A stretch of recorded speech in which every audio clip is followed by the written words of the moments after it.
महापुरुषों के जीवन चरित्र हमारे लिए हमेशा प्रेरणादायी रहे हैं। हम उनके जीवन से सद्मार्ग पर चलते हैं, प्रेरित होकर के अपने में धैर्य जगाते हैं और अपने जीवन को गढ़ते हैं। आज हम सीता जी के जीवन से कुछ सीखेंगे। जैसा कि आपको विदित है कि सीता जी का जन्म महाराज विदेह, जो कि चक्रवर्ती सम्राट थे, उनके यहाँ उन्होंने जन्म लिया और सामर्थ्य में, संपन्नता में, बल वैभव में उनका पालन पोषण हुआ। उनका विवाह एक ऐसे परिवार में हुआ, रघुकुल में हुआ, जो महाराज चक्रवर्ती सम्राट दशरथ जी का परिवार था। और वहाँ उनके पति थे भगवान श्री राम। उनके जितने भी रिश्ते थे, चाहे उनके देवर हों जिन्हें वो पुत्रवत मानती थी, चाहे उनके पुत्र हों, और उनके पुत्रों में भी लवकुश जो अपरिमित कौशल और बल के प्रतीक रहे हैं, और फिर हनुमान जी जिनको कि वो अपना पुत्र मानती थी। ऐसा कौन सा रिश्ता जानकी जी का था जिसकी सामर्थ्य, जिसकी शक्ति पर संशय किया जा सकता है?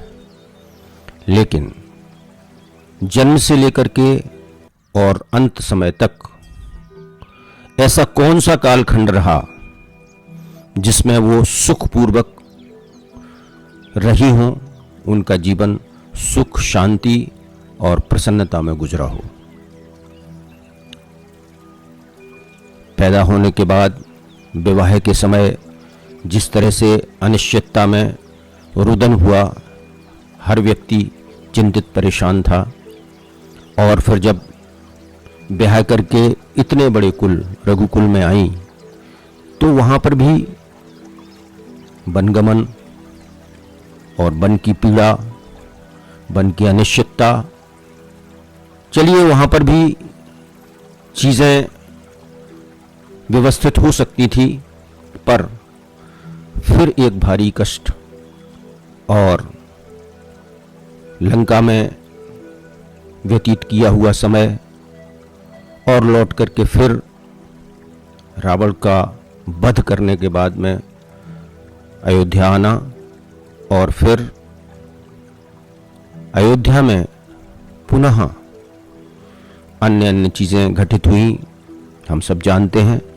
और वो अपने प्रसव काल में भी वाल्मीकि जी के आश्रम में रहीं, और वहीं पर उनके दोनों बच्चों का पालन पोषण हुआ। जीवन में ऐसा कौन सा कालखंड है जिसमें वो सुखी रही हूं? यह हमें प्रेरित करता है कि इतनी विषम परिस्थितियों में भी उन्होंने लवकुश जैसे बालकों को शिक्षित, दीक्षित किया, और दुनिया के सर्वश्रेष्ठ बलशाली योद्धाओं में से, सर्वश्रेष्ठ संस्कारी बालकों में से अग्रगण्य लवकुश को इस संसार में जीने के लिए तैयार किया। हमारे साथ में भी इसी तरह से है।